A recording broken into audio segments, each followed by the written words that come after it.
안녕하세요. 필리핀 부동산 정보와 다양한 팁을 전달하는 필국입니다. 오늘은 필리핀 중개수수료 복비 두 번째 시간입니다. 아직 첫 번째 영상을 시청하지 않으신 분은 상단에 링크 걸어 드릴 테니 미리 시청하신 후 두 번째 영상을 확인하시길 바라겠습니다. 오늘 구독자님들께 소개해 드릴 내용은 중개수수료 퍼센테이지에 따른 저의 필국의 생각, 브로커는 어디서 섭외하는지, 어디에 있는지 모르시는 분이 계셔서 거기에 대한 내용을 넣었고요. 변호사에게 의뢰를 하면 수임료는 어떻게 되는지도 한번 내용을 넣었습니다.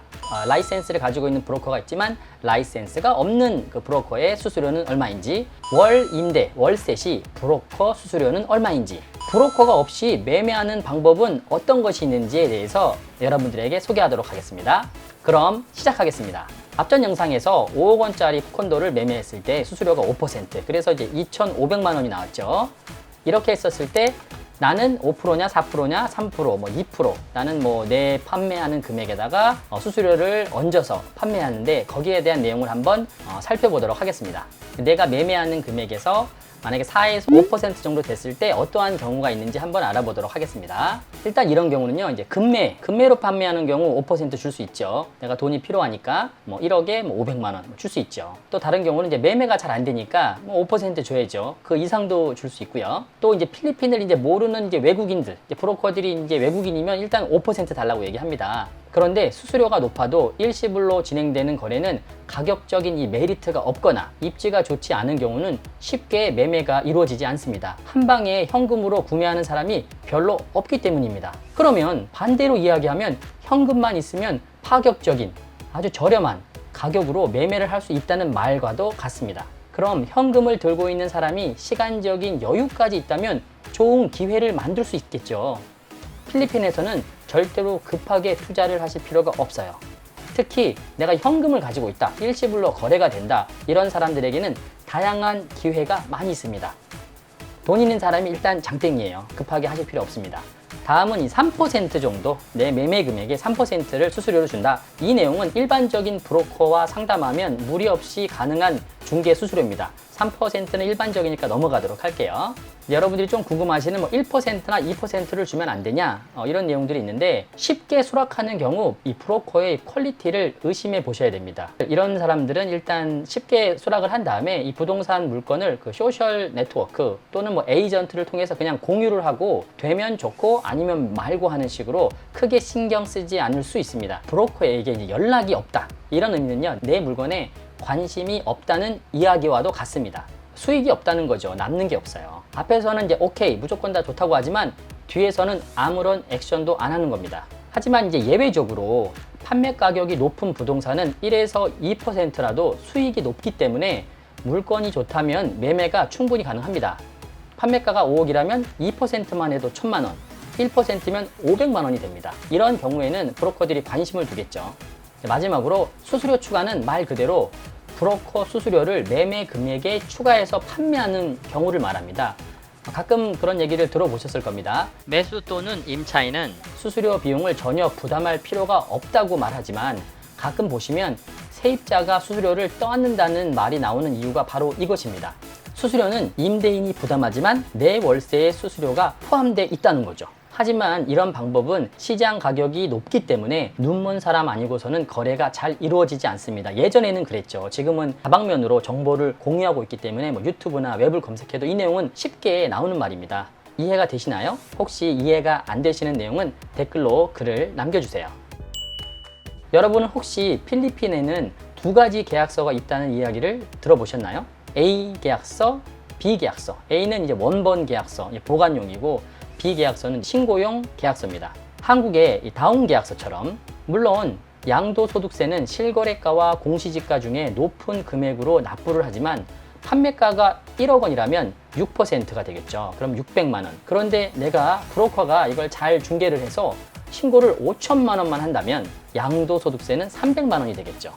브로커가 위 방법으로 세금을 줄여주고 수수료를 높게 받는 경우도 있습니다. 그러다 보니 이중 계약서를 작성하는 경우가 허다합니다. 매매 시 사용되기는 하지만 외국인은 추후 문제가 될 수 있는 소지가 있으니 구독자님들은 이런 것이 있다는 정도로만 아시고 모든 것은 합법적으로 하시는 게 추후 문제가 없습니다. 브로커 수수료 딱 두 가지로 요약해 드리도록 하겠습니다. 첫 번째, 정답이 없다. 본인과 브로커의 상황과 능력에 따라 달라집니다. 두 번째, 매도하기 쉽지 않다. 매도하는 경우는 일단 장기 투자한 후에 내가 이제 취득한 금액 플러스 내가 부담해야 되는 세금 비용 정도만 추가해서 나중에 내가 투자한 비용을 회수하는 정도로만 생각하시면 좋을 것 같습니다. 부동산을 투자해서 시세 차익으로 돈을 번다? 이런 거는 좀 쉽지 않습니다. 고수들이나 할 수 있는 거고요. 저희 같이 이제 일반인들은 어려우니까 여러분들은 장기 투자로 거주하거나 아니면 월세 정도의 수익을 내서 나중에 내가 투자한 비용을 회수하는 정도로만 생각하시면 좋을 것 같습니다. 라이센스 브로커 확인하는 법, 정말 자격증이 있는지 없는지 확인하는 법. 이 내용은 내용이 길어서 제가 상단 위쪽에 링크를 걸어 드릴 테니 궁금하신 분들은 상단 링크를 클릭하셔서 내용을 확인하시면 되겠습니다. 네, 다음은 브로커, 리얼 이스테이트 브로커는 어디서 찾을까요? 필리핀은 한국처럼 동네마다 부동산이 없습니다. 브로커를 찾을 수 있는 곳은 일단 첫 번째 대형 몰이라든지 공항이라든지 SM이나 아얄라에 가시면 돌아다니다 보면 브로커들을 쉽게 볼 수 있습니다. 두 번째, 모델하우스에 방문하시면 그 안에 이제 브로커들이 있습니다. 상주하고 있는 브로커들. 또는 소셜 네트워크, 페이스북이라든지 인스타그램이라든지 웹사이트에 가서 검색하시면 브로커들을 쉽게 만날 수 있어요. 필리핀은 브로커 만나는 건 정말 쉬운데 좋은 브로커를 만나는 게 어렵습니다. 다음은 변호사에게 이제 의뢰를 하면 수임료는 어떻게 되는지. 변호사마다 전문 분야가 있고 분야에서 경험을 쌓은 변호사가 따로 있습니다. 원하는 분야의 전문 변호사를 찾는 방법은 소개권도 있지만 이민국 문제는 이민국 관련자들에게 추천을 받고 형사 관련 문제는 경찰 관련된 사람들한테 추천을 받는 게 좋습니다. 일단 찾아가면 거기에 사람들이 많이 있어서 물어 하면 다 연결이 됩니다. 부동산에 관련된 거는 에이전트나 브로커에게 추천을 받으시면 됩니다. 그 중에서 가장 합리적인 조건을 제시하는 변호사와 계약을 하시면 되는 겁니다. 그래서 제가 변호사에게 직접 문의를 한번 해봤어요. 변호사에게 내가 6밀리언의 콘도를 매수하려고 하는데 수임료가 어떻게 되는지 이제 물어봤습니다. 그랬더니 이제 답변이 왔습니다. 공중하는 거는 구매가의 1%. 근데 이건 공중만 들어간다는 거예요. 일반적으로 이제 공중은 구매 가격의 1%고 업무가 많을수록 더 비싸다. 이제 이런 얘기를 하더라고요. 그래서 제가 다시 한번 더 디테일하게 이제 물어봤습니다. 그랬더니 명의 이전하면은 35,000. 실사, 문서 같은 거 이제 실사 같은 거 했을 경우에는 5만이나 아니면 구매가의 1%. 그 중에서 높은 금액으로 한다는 얘기죠. 구매 관련 지원 같은 거 했을 때도 마찬가지로 5만에서 1% 정도로 한다는 얘기입니다. 대신 이렇게 했는데 패키지로 만약에 했을 경우에는 8만에서 12만 정도의 비용을 받는다는 내용입니다. 8만에서 12만 나오게 되면 6밀리언을 기준으로 했을 때 1.3에서 한 2% 정도. 어떤 분은 1%라고 하시는 분들도 있고 어떤 분은 2%라고 하시는 분도 있는데 일단 계약하는 내용에 따라서 본인의 그 책임이 어디까지인가에 따라서 금액이 좀 다른 것 같습니다. 변호사 비용은 1에서 한 2% 정도 보시면 될 것 같습니다. 이 변호사 수임료에 대한 지식이 있으신 분이 계시다면 댓글로 좀 제 설명이 미흡한 부분이 있다면 그 부분은 추가로 설명을 부탁드리도록 하겠습니다. 이번에는 자격증이 없는 브로커는 수수료가 얼마인지. 필리핀 사람은요 다 브로커다라는 말이 있습니다. 무엇이든 상품 가치가 있는 물건을 소개했을 경우 커미션을 지급하는 것이 일반적입니다. 중고자동차, 렌트, 매매, 각종 구매, 각종 수리, 거래처를 소개를 해도 사람을 소개를 해도 모두 포함입니다. 이런 경우 작게는 500페소부터 만원 정도 되겠죠. 12,000원 정도, 12,000원 정도부터 금액에 따라 다양하게 커미션 지급이 이루어진다고 보시면 됩니다. 실제로 있었던 일입니다. A라는 사장이 이제 중고차가 필요해서 자동차 상태를 파악하기 위해서 B라는 사람이 메카닉이죠. 이 메카닉을 고용해서 차량 점검을 보냅니다. 이제 본인은 바빠서 이제 메카닉만 보낸 거죠. 상태가 안 좋으면 이 구매를 보류하기 위해서 이제 고용을 한 겁니다. B가 차량을 확인하는 도중 문제를 발견합니다. 근데 여기서 C, 브로커 또는 이제 차량 주인이 되겠죠. B를 부르더니 거래를 성사시켜주면 커미션을 3,000페소 준다고 제안을 합니다. 이럴 경우 B는 A에게 어떤 보고를 할까요? 우리가 필리핀에 살면서 모르고 있는 일인 거지 현재 주변에서 허다하게 벌어지고 있는 일입니다. B는 본인을 고용한 A라는 사람한테 어떤 수수료를 받을 거고요. C라는 사람에게도 수수료를 받을 겁니다. 이게 필리핀입니다. 그렇기 때문에 필리핀에서 누구를 시켜서 어디를 보낸다? 정말 믿는 사람 아니면 믿는 사람도 돈 앞에서는 장사가 없는 거거든요. 그래서 본인이 직접 확인을 하거나 함께 중요한 거는 직접 가서 보시는 게 좋고, 누군가를 시켜서 간다는 건 필리핀에서 외국인들은 특히 조심해야 됩니다. 필리핀 사람들도 이렇게 하지 않습니다. 그래서 본인 스스로가 많은 내용을 숙지하고 상황에 맞게 잘 대처해야 하는 겁니다. 다시 원점으로 돌아가서 자격증이 없는 브로커는 부르는 게 값입니다. 500페소, 한 12,000원 정도부터 한 25만 원 정도 사이 일반적으로. 예를 들어서 콘도 또는 이제 빌리지 가드에게 어떤 매매 물건이 나오면 연락을 달라고 합니다. 그리고 거래가 성사되면 너에게 5,000페소, 10,000페소 주겠다. 매매 같은 경우에는 월세를 내가 너를 통해서 찾게 되면 1,000에서 2,000페소를 주겠다. 이렇게 준다고 하면요, 아무개 집의 정보를 파악해서 알려줍니다. 현지 생활에 이제 고수이신 분들은 위 방법을 아마 사용하실 거라고 생각합니다. 저희 같이 이제 초짜 모르는 사람들은 브로커를 통할 수밖에 없는 겁니다. 안 그러면 구할 수가 없기 때문에. 중고 자동차의 경우도 5,000페소에서 10,000페소 정도 커미션을 줍니다. 페이스북이나 이런 데 보시면 중고 자동차를 판다고 하고 누군가 소개할 경우에 5,000페소 준다는 광고들이 올라온 것을 보시면 알 수 있습니다. 근데 여기에 예외가 있습니다. 예외적으로 이제 큰 손들과 연결된 브로커들이 있어요. 딱 보면은 막 돈 있어 보이고 그런 아줌마들이라든지, 여긴 아무것도 아닌 것 같은데 돈이 있는 사람들이 좀 있거든요. 자, 이런 사람들 중에 브로커가 있습니다. 이런 사람들은 자격증을 가진 사람과 수수료가 같거나 높은 경우도 있습니다. 이유는 거래 단가가 큰 토지나 건물 등은 일반인들이 거래하는 물건이 아니라 사업가나 부자들이 주로 거래를 하기에 주변 네트워크를 이용하는 사람들이 사람과 사람을 연결하는 능력이 있기 때문입니다. 일반적으로 저희가 보는 이런 브로커들은요, 조그마한 이제 콘도라든지 차라든지 이런 거를 판매하는 거고, 실질적으로 큰 땅이라든지 큰 건물이라든지 이런 것들은 브로커 자격증이 없는 이런 큰 손들하고 연결이 커넥션이 있는 그런 브로커, 일반 브로커죠. 그냥 이런 것이 있구나 정도로만 알고 계시면 됩니다. 다음은 브로커와 거래 시 주의사항이에요. 첫 번째, 라이센스, 면허를 확인하셔야 돼요. 그 링크에 드린 데 들어가시면 PRC에서 확인하는 법, HLURB에서 확인하는 법, 이 내용을 확인하실 수가 있고요. 두 번째, 브로커와 절대로 현금 거래를 하시면 안 됩니다. 브로커가 현금 얘기 나오면 일단 바로 교체하셔야 돼요. 브로커들은 돈을 요구하지 않습니다. 돈 요구할 필요 자체도 없고요. 세 번째, 모든 비용 지불은 체크로 한다. 은행을 이제 개설하시면 이제 책을 발행할 수 있게 되는데, 당좌 수표죠. 현금 거래할 필요가 전혀 없어요. 필리핀에서는. 거래 시에는 영수증을 반드시 받아서 보관해야 됩니다. 추후 문제가 생기면 내가 이걸 거래했다는 증거 자료가 있어야 돼요. 브로커들에게 절대로 본인이 바쁘다 그래서 어떤 대행 업무를 맡기시면 안 돼요. 뭐 세금을 좀 내줘라, 관리비를 내줘라, 공과금을 내줘라, 기타 등등. 모든 이제 업무 같은 거, 내가 물어보는 어떤 사항이라든지 구두로 하지 마시고요. 반드시 문서로 받아서 보관해 놓으세요. 어떤 일을 시키게 되면 그 내용도 이메일로 보내서 이메일로 답변 받고, 아니면 뭐 바이버, 필리핀에서 바이버 많이 쓰니까 바이버로 답변 받고, 페이스북으로 답변 받고, 활동비, 아까 돈 얘기했죠? 활동비 뭐 돈 필요하다, 지금 급해서 누가 아파서 이런 얘기 하시면요, 바로 교체하시면 됩니다. 마지막으로 8번째, 본인이 이야기하는 얘기에 무조건 오케이 하는 브로커, 예스맨은 바로 교체하셔야 돼요. 일단 능력 있는 브로커들은요, 이 업무를 하기 위해서 어떻게 해야 되는지 가이드라인이라든지 어떤 조언들을 해줍니다.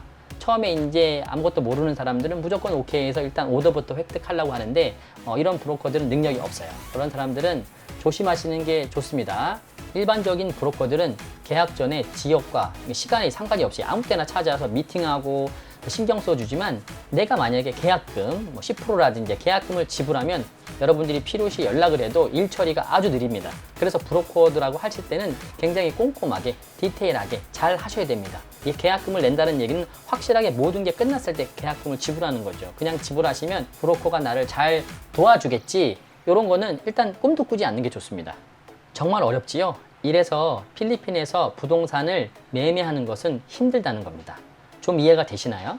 또는 매매가 되어도 손에 들어오는 수익이 별로 없고 브로커들만 좋은 일을 시키게 되는 셈이 되는 거죠. 수익을 내려면 장기적으로 거주하거나 또는 월세를 받으면서 가지고 있다가 추후 원가에 판매하는 게 가장 이득을 볼 수 있는 방법입니다. 월 임대 시 브로커 수수료는 얼마일까요? 이건 굉장히 간단해요. 내가 만약에 1년 임대차 계약을 하시면 한 달의 임대료를 브로커한테 주시면 되고요. 6개월의 임대차 계약을 하시면 한 달 임대료의 50%만 주시면 됩니다. 수수료는 임대인, 집주인이 지불을 합니다. 월세로 들어오는 세입자는 수수료 부담이 필리핀에서는 없습니다. 자, 마지막으로 브로커 없이 매도하는 방법은 무엇인지, 나는 브로커랑 하기가 싫은 거야. 한국에서도 뭐 직거래도 하고 직방을 통해서도 하는데 필리핀에는 그런 방법이 없냐고 이렇게 물어보시는 분들이 있어요. 결론부터 말씀드리면 한국인이 브로커 없이 뭐 매수하는 것은 솔직히 쉽지 않습니다. 이유를 이제 생각해 보시면 내가 팔고 싶어도 구매자, 내 물건이 필요한 누군가가 있다고 해봅시다. 근데 그 사람이 내가 누군지를 몰라요. 저랑 어떻게 연락하는지도 모르고 제가 어떻게 홍보할 수 있는 방법이 없습니다. 부동산이 없어요. 부동산에 홍보를 하려면 그 브로커를 통해서, 그러면 브로커를 통하기 때문에 수수료를 줘야 되잖아요. 그래서 직거래하는 게 아주 어렵습니다. 두 번째, 업무 진행이 복잡하고요. 허위 문서가 많아서 사기당할 확률이 굉장히 높습니다. 그런 나라에서 저희가 어떻게 우리 스스로 브로커 없이 직거래를 하겠습니까? 내가 물건을 팔아도 사는 사람이 저를 굉장히 또 의심을 하게 되고, 나도 그 사는 사람이 의심스럽고, 파는 입장은 좀 더 편하겠죠. 난 돈만 받으면 되니까. 하지만 사는 사람이 서류를 디테일하게 확인하기 때문에 그런 내용들을 저희가 사전에 공부를 좀 해야 됩니다. 그러면 가능한 방법은 위 1번하고 2번을 해결하면 되겠네요. 카카오 교민방 또는 각종 이제 뭐 한국인이 운영하는 이런 홈페이지, 그런 게시판에 시장 가격보다 좀 저렴하게 홍보해 두면 가끔 이제 연락이 올 수 있겠죠. 그럼 거기를 통해서 매도, 한국 돈으로 거래해서 매도하시는 분도 계시고요. 근데 이게 코로나 이 기간 중에는 좀 아닌 것 같아요. 지금은 거의 매매가 이루어지지 않는 것 같고요. 코로나 전에는 이 교민방을 통해서도 매매가 이루어졌습니다. 그리고 코로나가 처음 시작했을 때, 이게 이렇게 오래 갈지 몰랐을 때, 그때는 좀 매매가 이루어졌던 걸로 저는 알고 있는데요. 그 외에 수수료 없이 홍보하는 방법이 있다면 여러분들이 좀 아래에다 댓글을 좀 남겨주세요. 댓글을 남겨주시면 저희 구독하시는 분이든 영상을 보시는 분들이 도움을 받을 수 있도록 내가 직거래할 수 있는 방법이 있다면 알려주시면 좋을 것 같습니다. 콘도에 있는 직원들, 가드라든지 이런 사람들한테 얘기해서 이렇게 거래하는 거 말씀드렸었잖아요. 그렇게 해가지고 하려면 서류라든지 이런 거 꼼꼼하게 하셔야 됩니다. 그런 경우가 정도 있겠죠. 업무 진행이 복잡하고 허위 문서가 많아 사기당할 확률이 높다. 자, 이건 어떻게 해결할까요? 변호사를 고용을 해서 아까 1에서 2% 정도 변호사의 능력과 경험과 이런 거에 따라서 틀리겠지만 제가 이걸 정확하게 말씀드릴 수는 없으니까 변호사를 고용하시면 문제없이 콘도를 구매하실 수 있습니다. 근데 변호사가 하는 것도 좀 잘 확인을 해야겠죠. 오늘 좀 내용이 좀 길었죠. 내용 중에 좀 잘못된 내용이 있거나 추가적인 정보를 가지고 계시다면 댓글로 공유 부탁드리도록 하겠습니다. 오늘 이 브로커에 대해서 좀 정리를 해드렸는데요. 쉽지는 참 않네요. 아무튼 오늘은 여기까지입니다. 감사합니다.